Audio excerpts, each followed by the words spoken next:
Hello and welcome to the second part of my Antarctica vlog. Now just to cover, I am on a 10-day Antarctica cruise, which basically means that the first day you kind of just board the ship, then you spend 2 days sailing through the Drake Passage. Now they call the Drake Passage either the Drake Lake or the Drake Shake because it can get really rough. We were very lucky, and I would say we kind of got the Drake Lake. Then as you reach the Antarctic Peninsula, you have 4 days of morning and afternoon excursions, and then you spend 2 days sailing back to Argentina. So although I've been on the ship for already like 5 days, really we have had 2 full days in Antarctica. So we woke up this morning with still exactly half of the trip left to do. However, at 7 o'clock this morning, our main tour leader did a notification over the intercom to say that we need to have an emergency meeting at 8:15 this morning, and basically they said that a storm is coming into the Drake Passage, which means that if we sail when we were meant to, we are going to be going through the Drake Passage when there is a storm. Now the fact that they call it the Drake Lake or the Drake Shake just normally, I think you can see that it gets very rough, and therefore when there's a storm it's going to be very rough. So the Intrepid team did have to make the extremely hard decision to say that we are going to basically finish this Antarctica cruise early, and instead of having the next 2 days here in the Antarctic Peninsula, we are going to start our way back to Ushuaia in South America. Now it doesn't mean we're going to get off the ship any earlier. If we do arrive in South America earlier, which we hope we will because we're going to be sailing earlier, then we will just stay on the ship, so we don't have to sort out logistics like that.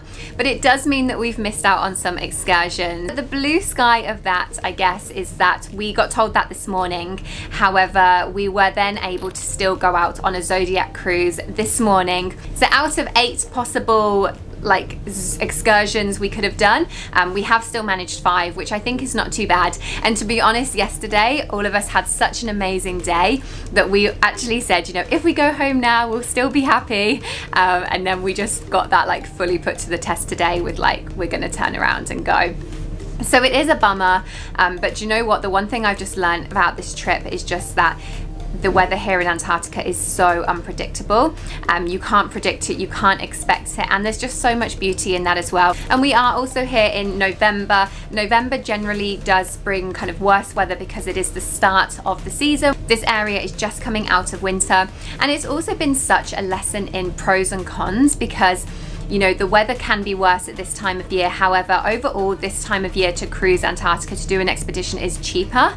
And because there's more snow, you know, the guides have been telling us they haven't seen this amount of snow. There's extra snow this year as well, late snow.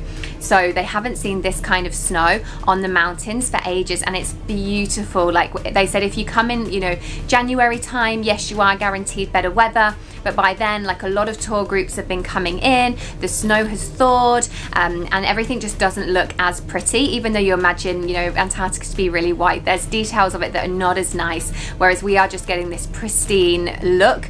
But that did then come with, you know, a lot of ice, so we couldn't do a landing the other day, and ultimately the weather has now set in to be quite bad.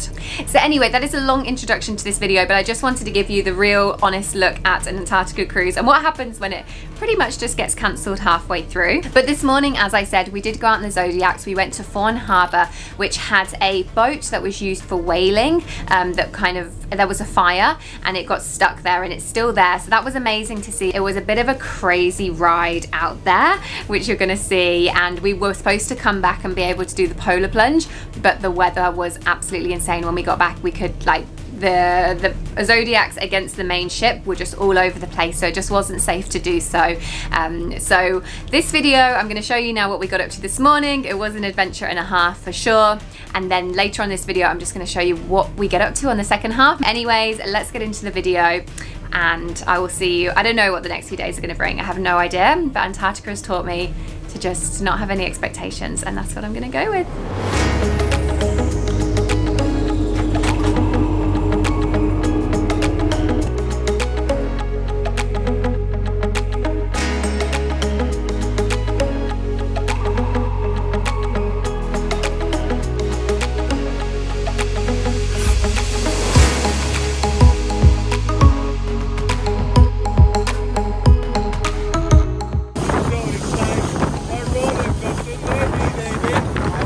Run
here is just a little look at my room as well. I think this is the Cat 6 room. We've got a twin room porthole.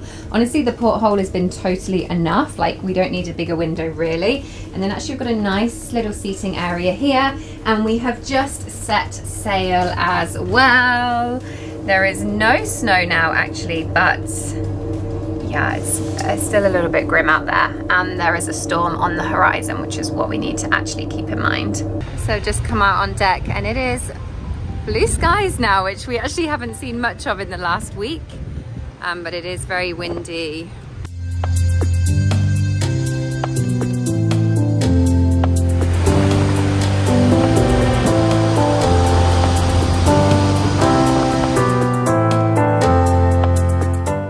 Just had our evening recap, and I knew the team would do their best to try and sort us out something fun before we kind of officially leave to head to Ushuaia.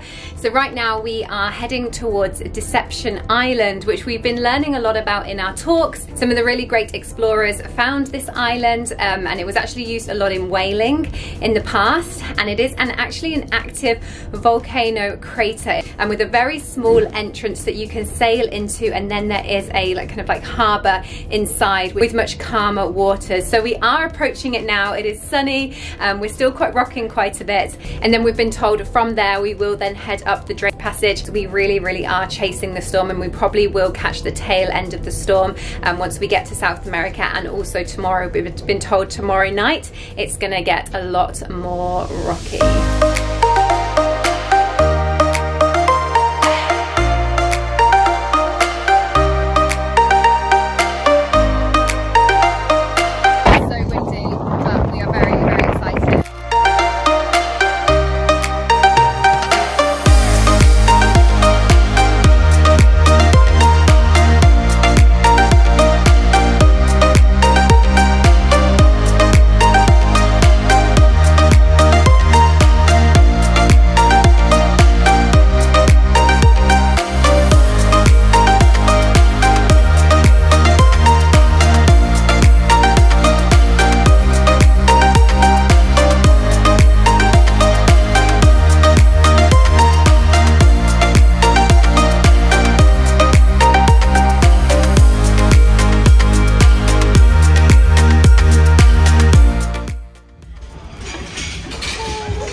So I just got back to my room, and earlier on we put the chair against the wardrobe because it was all opening, and I had like tech stuff in here, and this literally was fallen on the floor with all of the stuff come out. So literally it's fallen so hard that it has broken the drawer. So there we go, everything's now just in here a little bit more compact, but yeah, this is the Drake Shake life. Okay, I was just gonna get out and leave, and the boat started rocking. Luckily came in here, and this all just fell out. It's so funny because this has all been fine for like the last week and even today, but now the rocking is getting more intense.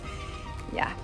It is 6 p.m, a rocky 6 p.m, and I'm just gonna go upstairs for our daily recap, and we will be told when we should be in calm waters and when we should be out of the storm. Yesterday they thought it would be about midnight tonight, so let's go and get the update on that. As you can see, it's pretty slow going. We actually had a conversation with Captain today where we wondered, we hadn't left too early, we had maybe left too late. There was a time we were discussing, were we going to make the flights? If we'd left when we originally planned to, well, this trip would be 3 to 4 days long. So imagine being with this for 3 or 4 days. You noticed a few big rolls today. That's when we tried to turn to get to the Beagle, and the seas wouldn't let us. Every time we turned, we rolled so much, we had to turn back. At one point, I think the nearest landmass we were pointing at was Kamchatka in northeast Russia.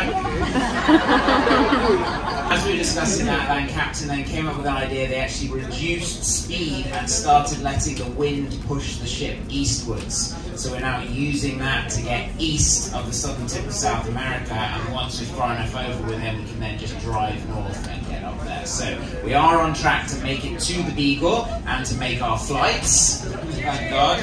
But we don't know when we will get into shelter. So again, it'll be sometime late tonight or in the early hours of tomorrow morning, most likely, is when we'll start to fill the shelter. So we have to put up with this for a few more hours yet.